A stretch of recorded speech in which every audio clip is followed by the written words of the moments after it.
Là, nous sommes ici dans les caves des Carmes. Donc l'idée, voilà, c'est de te présenter, de présenter ton concept, de nous expliquer tes envies et ce que tu peux apporter aux clients, à la clientèle rouennaise. Donc, oui, vas-y, dis-moi, je t'en prie. Donc les caves des Carmes, bah, c'est simple, hein, le concept il est simple, on voulait faire une cave, mais pas une xième cave à Rouen. On voulait quelque chose qui sorte un peu du lot, le décor entre autres peut le montrer. On voulait aussi travailler avec des vins particuliers, essentiellement des récoltants. On voulait apporter aux gens des vins au juste prix, quelque chose de bon. On voulait avoir une offre voilà, qui soit un petit peu en décalé de ce qu'offrent les autres caves rouennaises. Et en même temps, pas oublier qu'on est une cave de centre-ville. Donc apporter aussi des produits qui soient à des prix, à des petits prix. Donc on va avoir pas mal de petites choses sympathiques pour l'apéritif. On va avoir des petites choses à grignoter aussi, des petites terrines, des tapenades, des petits biscuits, que celle. Enfin voilà, on ne veut pas faire non plus épicerie, mais on va faire voilà, vraiment apporter une offre sympathique pour les gens qui ont envie de se faire plaisir autour d'un bon verre de vin. D'accord. Quand tu dis prix juste, tu peux nous donner un exemple, par exemple de... C'est simple, hein. Par exemple, si on va sur la gamme des Henri en vin de pays des Côtes de Tongue, on peut avoir donc, en rouge, blanc et rosé des vins qui vont être à 4,95.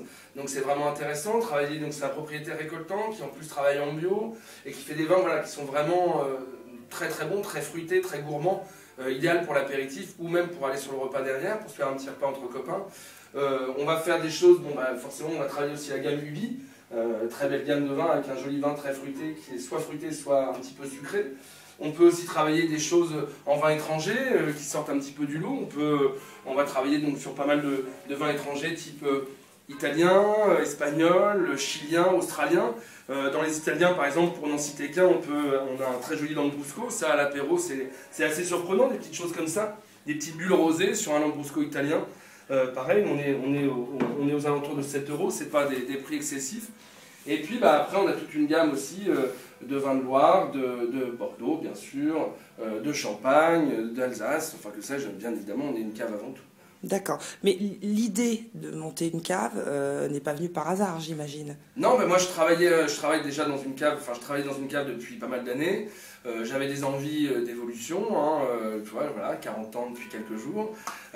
Voilà, et puis je me suis associé donc, avec des copains, c'est une histoire de copains. Donc, je suis associé avec le bistrot des Carmes qui est à côté, qui sont des amis de longue date.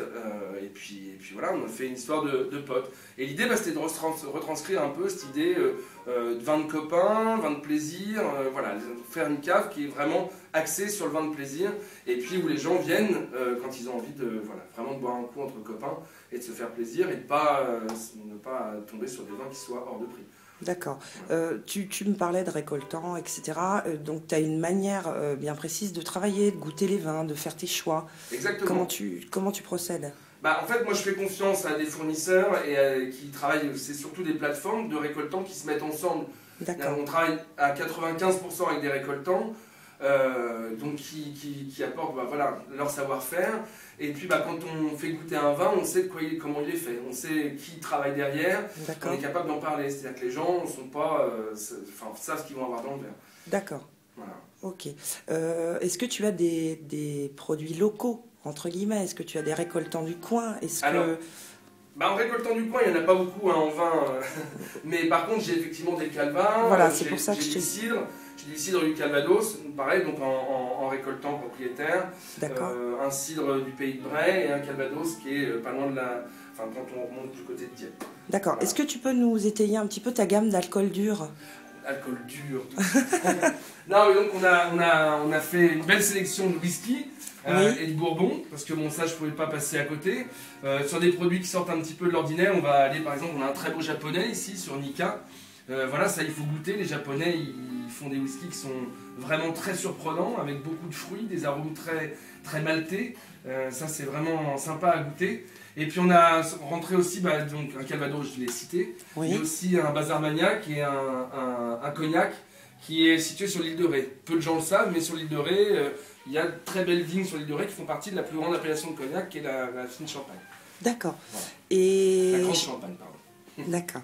Et Champagne, au niveau du champagne, est-ce que tu as ciblé particulièrement on a rentré 2 gammes de champagne qui sont Esterlin pour la première gamme, donc un très beau champagne, pareil, propriétaire récoltant. qui va se décliner en brut classique, en rosé et en blanc de blanc. Donc le blanc de blanc, c'est un 100% chardonnay, il faut le savoir. D'accord. Voilà, alors que là, on va avoir du chardonnay avec un petit peu de pinot noir et de pinot meunier. Et puis la gamme en Rio, pareil, donc avec un brut souverain, un blanc de blanc, un millésimé et un rosé. Voilà, voilà, pour les champagnes. Ok. Et puis quand on a envie de se faire plaisir avec une petite bulle qui sort un peu du lot, qui soit un petit peu moins cher qu'un champagne, on peut aller éventuellement sur un Vouvray ou sur l'Ambrosco que j'ai cité tout à l'heure. Voilà. Bon bah écoutez, merci beaucoup Nicolas. Voilà, j'espère que ça aura suscité l'envie pour les gens de venir, de vous découvrir. Donc Place des Carmes, numéro de la Place des Carmes 31 Place des Carmes. 31 Place des Entre Carmes. l'hôtel et les coiffeuses. Bon bah très bien. Ça se situe. Merci beaucoup Nicolas, au revoir.